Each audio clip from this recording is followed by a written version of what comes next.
আসসালামু আলাইকুম। প্রিয় দেশ এবং দেশের বাইরে থাকা ভাই বোনেরা, কেমন আছেন আপনারা? নিশ্চয়ই ভালো। আলহামদুলিল্লাহ, আমি ভালো আছি।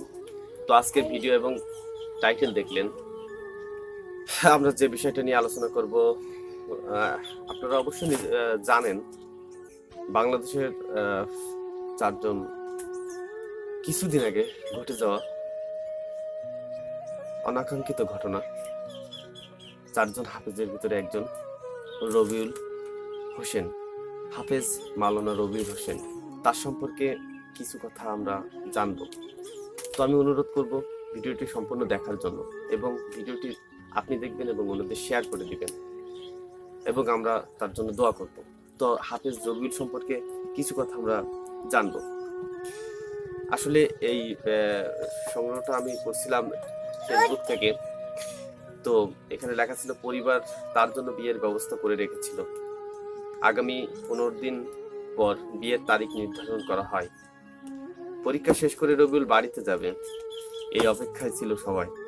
কিন্তু তার আগেই দেশ, ইমান ও ইসলাম রক্ষার্থে মাঠে নামলেন এবং শহীদ হলেন। প্রিয় শহীদ রবিউল ইসলাম, তোমার প্রতি সত্যি ঈর্ষা হয়। তুমি তো সাহাবাদের নমুনায় পরিণত হয়ে গেলে।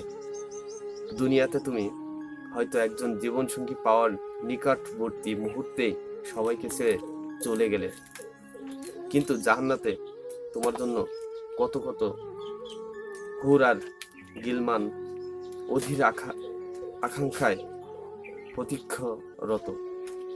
জান্নাতের সবুজ পাখি হয়ে তুমি এখন ঘুরে বেড়াবে সবখানে। জানো ভাই, আমরা এখানে নিফাকের দুর্গন্ধে বিষম যন্ত্রণায় আছি। আমাদের ভাগ্যে তোমার মতো সৌভাগ্য জুটবে কিনা আল্লাহ ভালো জানেন। যে শহীদের কথা বললাম, হাফেজ মাওলানা রবিউল হোসেন, হে আল্লাহ, আপনি সকল শহীদ ভাইদের জান্নাতের উঁচু মাকাম দান করুন, আমিন। আসলে ত্যাগ, শহীদ আমরা কাদের বলি, আসলে এই ত্যাগের কথা কখনো ভোলার নয়। আমরা হাফেজ রবিউল হোসেনের জন্য আল্লাহর কাছে দোয়া করি, আল্লাহ তাকে বেহেশত নসিব করুক, আল্লাহ তাকে শহীদ হিসেবে কবুল করে নিক। আমরা তার জন্য সবাই প্রাণ খুলে দোয়া করব।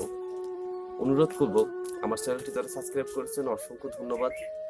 আর এখনো পর্যন্ত আমার চ্যানেলটি যারা সাবস্ক্রাইব করেননি, দেখতে থাকুন। দেখতে দেখতে একসময় ভালো লাগা, ভালোবাসা হয়ে যাবে। তো হাফেজ মাওলানা রবিউল ইসলাম সম্পর্কে কিছু কথা বললাম। তো এমন ত্যাগের কথা সবাই জানুক, এই জন্য ভিডিওটা অবশ্যই শেয়ার করে দিবেন। আজকের ভিডিও এই পর্যন্ত। আপনাদের সাথে দেখা হবে অন্য কোনো ভিডিও নিয়ে অন্য কোনো দিন। ভালো থাকুন, সুস্থ থাকুন। আল্লাহ হাফেজ।